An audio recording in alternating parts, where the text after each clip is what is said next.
were certain rumors about me, which had spread like wildfire.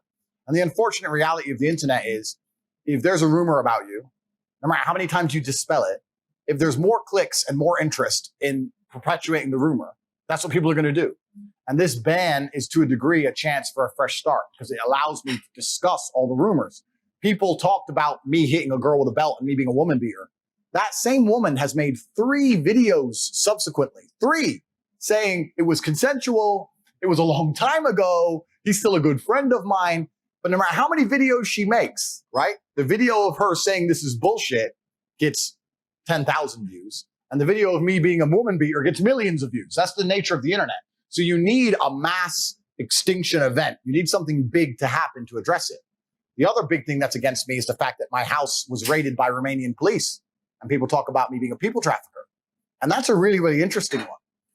It's interesting because I actually kind of think it's a perfect storm. Some of the other things I say about accessible corruption, or the fact that I live in Romania, which has a bad reputation, makes people think, so he's a criminal over there and he can get away with it, etc. Let me tell you something about Romania. They have a bad reputation for a few things. And one of them is people trafficking, which is age old. That was from the 90s. It's not the case anymore, not at all. But they're very sensitive about it. The number one crime you'll get in trouble for in Romania is exactly that. It's the one thing that they're very sensitive about. It's the image of their country. They're not going to allow some guy to make their whole country look bad.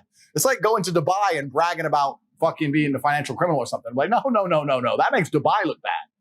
So that's the one thing you'll get in trouble for. I wasn't doing it. What happened was, and I've explained this at length, I was swatted. Loads of people have been swatted. Someone called the police with a fictitious story, a complete false story. We were having a party at our house. There was a bunch of girls there. My brother and I got bored, decided to go to the casino. We don't gamble heavily, but we wanted to go play poker. We went to the casino, left the party unattended. There was like 20 girls there in our PA. So there's only girls in the house. This is all on CCTV. This is the reason I'm not in jail. The girl gets a phone call. It's her boyfriend in America, somewhere in Massachusetts. I saw you on Instagram story. That's Tate's house. The girl, who's from Miami, actually flew over to meet Tristan. She messaged him on Instagram. The girl said, yeah, but I didn't want to be here. I'm trying to leave, and hung up. So her boyfriend, I don't know, simps, bro. I don't know if he believed her. I don't know if he was jealous of us. I don't know what. Calls the American embassy in Romania and said, my girlfriend's being held against her will in this house. Now, I have absolute respect for the Romanian authorities. I would hate to live in a country where they get a phone call saying a woman is kidnapped and they don't bother to do anything about it. That would be a terrible country to live in. Of course they strapped up. Of course they turned up. They were very, very respectful. They turned up. They were all strapped, but they were very respectful. Andrew, because I'm known in the country. Andrew, Tristan, we've heard this report that it was a very cordial conversation. Well, look around the house. No one's here. We have CCTV in our whole house. They went to the cameras. They saw the girl on the phone, go out, get a pizza, come back, get an Uber home. They're like, well, this is bullshit. It's like, well, obviously it's bullshit. I was swatted. A guy effectively just made up a false reason and called me. Ta-da.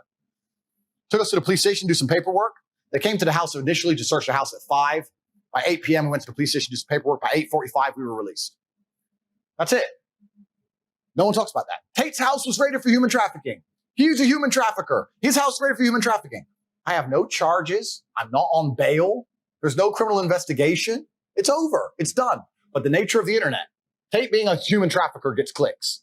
Some girl lying doesn't get clicks. That's the nature of the internet. So I don't get a chance to dispel these things. So there's no people trafficking charges. I'm not a people trafficker.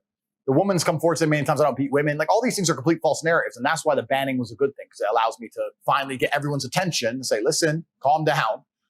I know I'm top G, but you can't just be a human trafficker and run around the world and get away with it. Like, that's insanity. Because it's the one that annoys me the most, where it says, I say that women should bear some responsibility for being raped. I'd like to take this time and explain what I was saying in long format video, which has been completely misconstrued. I was talking about a girl. I was having an argument with a feminist, and she was saying that we need to teach men not to rape. And I said, my dear, I love how idealistic you are, but I am realistic. Men are already taught not to rape.